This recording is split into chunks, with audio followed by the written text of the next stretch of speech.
ठीक है बच्चों, आपने कल पढ़ा था gravity, acceleration due to gravity, इसके बीच फर्क भी पढ़ा था। आप डेली एक वीडियो देख रहे हो, मेरा तो नाम आपको पता है, my name is Rakesh Verma, lecturer in physics. ठीक है, आपने इस चैनल को देख के जितने भी वीडियो मैंने डाले ना उसको अच्छे तरीके से देखना है, पढ़ना है और समझना है। अगर समझ नहीं आती है आप आओ मेरे पास फ्री पीरियड में आके उस चीज़ को समझ सकते। आज का जो टॉपिक है वो है variation of acceleration due to gravity by altitude. जैसे कोई चीज़ अर्थ के सरफेस से ऊपर की ओर जाती है तो उसकी acceleration due to gravity change होती है, कम होती है या ज़्यादा होती है। ये चीज़ हम आप आज चेक करेंगे। तो पहला हम पढ़ेंगे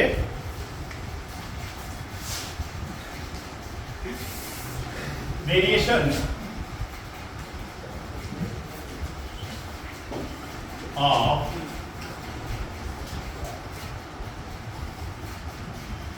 acceleration due to gravity with altitude.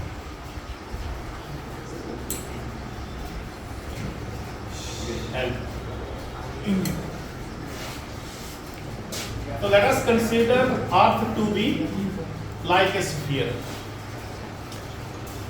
of mass m and a radius R. with center O. Let us consider the body of mass small m and point A. And let us consider acceleration due to gravity at the surface of the earth is g. Let g be the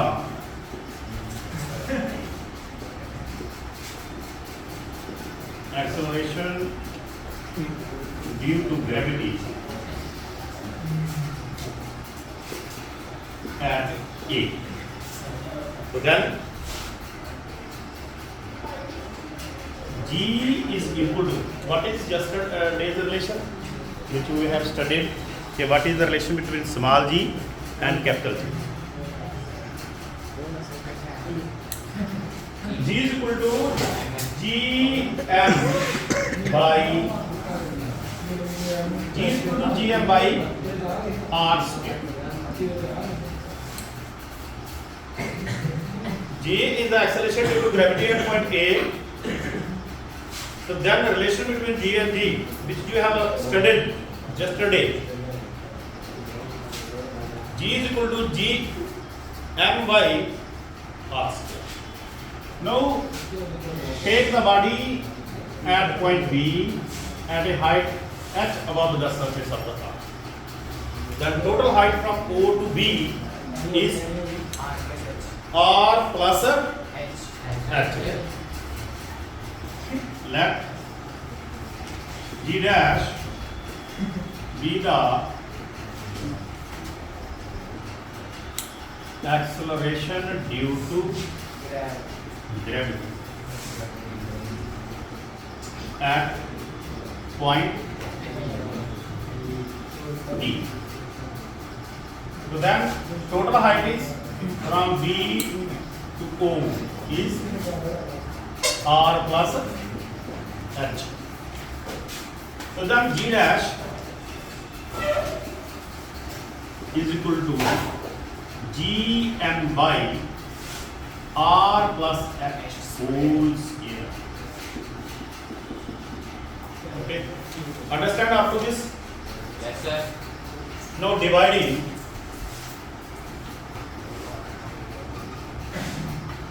second by first, G dash by G is equal to Gm by R plus H square Gm by r square. So this implies that g dash by g is equal to, ये आप cancel कर दो, r square चला जाएगा ऊपर, r plus h का, आपने जहां तक आपको समझ आ गई है? ठीक है, कोई डाउट? अब हम क्या करेंगे, g dash by g is equal to r square.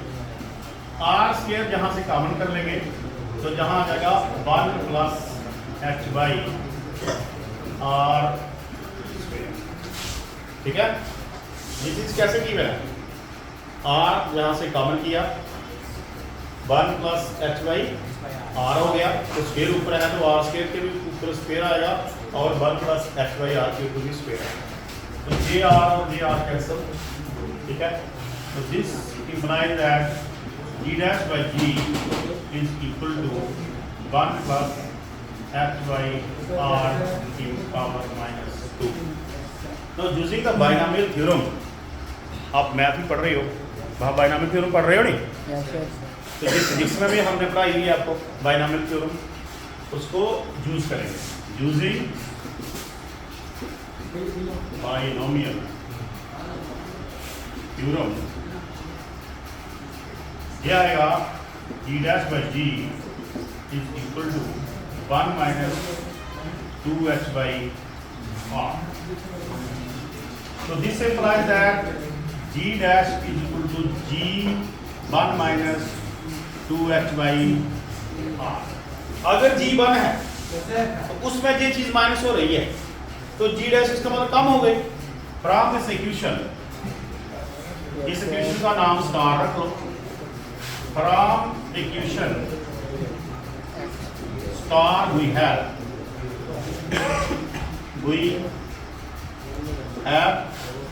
g dash is less than g. Thus, acceleration due to gravity decreases as we go upward. That means with altitude, acceleration due to gravity decreases.